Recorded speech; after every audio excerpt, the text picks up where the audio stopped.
AG ನ್ಯೂಸ್ಗೆ ಸ್ವಾಗತ.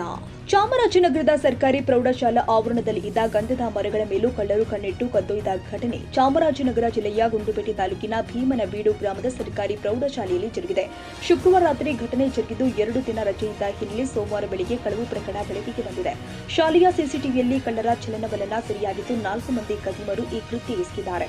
ಶಾಲಾ ಆವರಣದಲ್ಲಿ ಒಟ್ಟು 26 ಶ್ರೀಗಂಧ ಮರವನ್ನ ಬೆಳೆಸಲಾಗಿದ್ದು, ಇವುಗಳಲ್ಲಿ 3 ಕತ್ತರಿಸಿದ್ದು 1 ಮರವನ್ನ ಕದ್ದೊಯ್ದಿದ್ದಾರೆ. ಕಳ್ಳರನ್ನ ಶೀಘ್ರವೇ ಪತ್ತೆ ಹಚ್ಚಿ ಮುಂದೆ ಈ ರೀತಿಯ ಪ್ರಕರಣ ಮರುಕಳಿಸದಂತೆ ಎಚ್ಚರಿಕೆ ವಹಿಸಬೇಕು ಅಂತ ಸ್ಥಳೀಯರು ಒತ್ತಾಯಿಸಿದ್ದಾರೆ.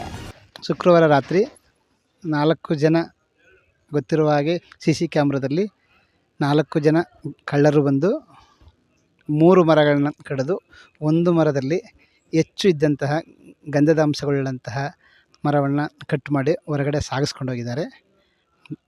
ದಯಮಾಡಿ ಇಲಾಖೆಯವರು ಇದಕ್ಕೆ ಸಂಬಂಧಪಟ್ಟ ಸೂಕ್ತ ಕ್ರಮವನ್ನು ತೆಗೆದುಕೊಂಡು ಮುಂದಿನ ದಿನಗಳಲ್ಲಿ ಈ ರೀತಿ ಆಗಬಾರ್ದು ಅಂತ ವ್ಯವಸ್ಥೆ ಮಾಡಿಕೊಡ್ಬೇಕು ಅಂತ ವಿನಯಪೂರ್ವಕವಾಗಿ ಶಾಲೆಯ ಮುಖ್ಯಸ್ಥರ ಪರವಾಗಿ ಕೇಳ್ಕೊಳ್ತೀವಿ.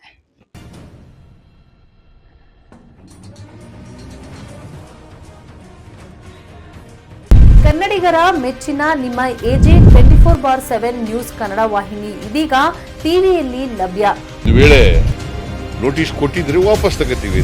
ಇವತ್ತು ವಕ್ಫ್ ಪ್ರಾಪರ್ಟಿ ಅಂತೇಳಿ ಬರ್ತದೆ ಅಂತ ಹೇಳಿದ್ರೆ ರೈತರು ಬೀದಿಗೆ ಬಂದು ಏನ್ ಮಾಡ್ಬೇಕಾಗತ್ತೆ? ಯಾರು ವೋಟ್ ಹಾಕಲಿಲ್ಲ ಅಂದ್ರೆ ಗ್ಯಾರಂಟಿನೆಲ್ಲ ಸ್ಟಾಪ್ ಮಾಡ್ಬಿಡ್ತೀವಿ.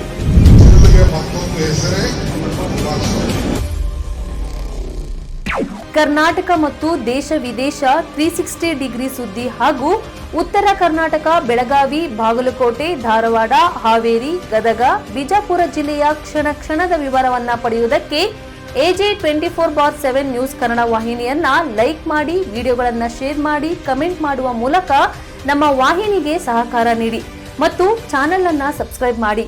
ಧನ್ಯವಾದಗಳು.